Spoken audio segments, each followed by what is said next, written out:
High বন্ধুরা, সবাই কেমন আছো? পুজো সবার কেমন কাটছে বলো। তো চলে এসেছি ষষ্ঠীর ব্লগ নিয়ে, তাও একসাথে নয়, কিন্তু অল্প অল্প করে তোমাদের সাথে শেয়ার করবো যে ষষ্ঠীতে কোথায় কোথায় আমরা গিয়েছি এবং কী কী করেছি। ষষ্ঠীর দিন গতকাল বিকেলবেলা আমি, আমার বর, আমার শাশুড়িমা তিনজনে মিলে বেরিয়ে গেছিলাম কল্যাণীতে ঠাকুর দেখতে। আমার শাশুড়িমা কোনোদিন কল্যাণী যায়নি, ওনার খুব ইচ্ছে যে কল্যাণীর ঠাকুরটা উনি দেখবে, আর আমারও ইচ্ছে ছিল। তো এই যে ট্রেনে উঠে পড়েছি। প্রথম ট্রেনটা না ধরতে পারিনি, এত ভিড় ছিল আমি উঠতেই পারলাম না, আর পরের ট্রেনটায় গিয়েছি। তো এই যে কল্যাণী নেমে এখন হাঁটা শুরু করেছি। এটা প্রায় আমরা যে মানে ঠাকুরটা প্রথম দেখেছি কল্যাণী A9 ব্লক, তো এটা প্রায় কাছাকাছি চলেই এসেছিলাম আমরা। মাঝখানে সেরকম না মোবাইল বার করছিলাম না, কারণ আমার না খুব ভয় লাগে মোবাইল হারিয়ে যাওয়ার, আর পূজার সময় রাস্তায় এত ভিড় থাকে, তো ওটাই আর কি। আর ভালো কথা, তোমাদের সাথে তো বলাই হয়নি যে আমি যে পুজোয় এই যে ষষ্ঠীতে ড্রেসটা পরেছি, এটা আমাকে আমার বর গিফট করেছে এবার পুজোয়।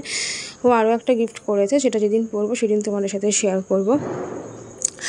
তো এবার অ্যাকচুয়ালি পুজোর শপিং ভিডিও সেভাবে কিছু করিনি, তো ওই জন্য যেদিন যেটা পরবো সেটাই তোমাদের সাথে শেয়ার করে দেবো, যে কে কোনটা দিয়েছে বা কোনটা গিফটের, এইসব আর কি। তো এই যে এই ফার্স্ট হচ্ছে প্যান্ডেল যেটা দেখেছি কালকে, সেটা হচ্ছে কল্যাণী A9 ব্লক, A9 বা A97 এরকম একটা কিছু নাম, আমি ভুলও বলতে পারি।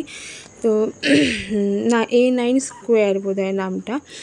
তো যাই হোক, আমার নামটা মানে যারা চেনে তারা বুঝতেই পারছে যে এটা কোথায়।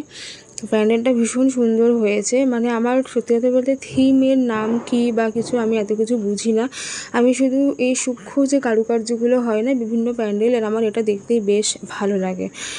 তো এই কালকে আমরা মোট 4টে ঠাকুর দেখেছি, 4টে ঠাকুরের প্রথম ভিডিও এটা।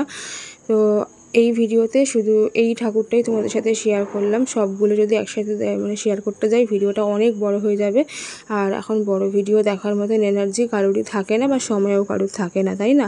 ইভেন আমি নিজেও তাই শর্ট ভিডিও দেখতেই পছন্দ করি। তো এই যে মায়ের মুখটা তো অপূর্ব হয়েছিল। ষষ্ঠীর দিন যেহেতু আরও টুকটাক প্যান্ডেলের বা ঠাকুরের সাজসজ্জায় কিছু কারুকার্য হয়তো আরও বাকি ছিল, দেখতেই পাচ্ছ ওখানে একজন মই নিয়ে উঠে কিছু একটা কাজ হয়তো করছিল।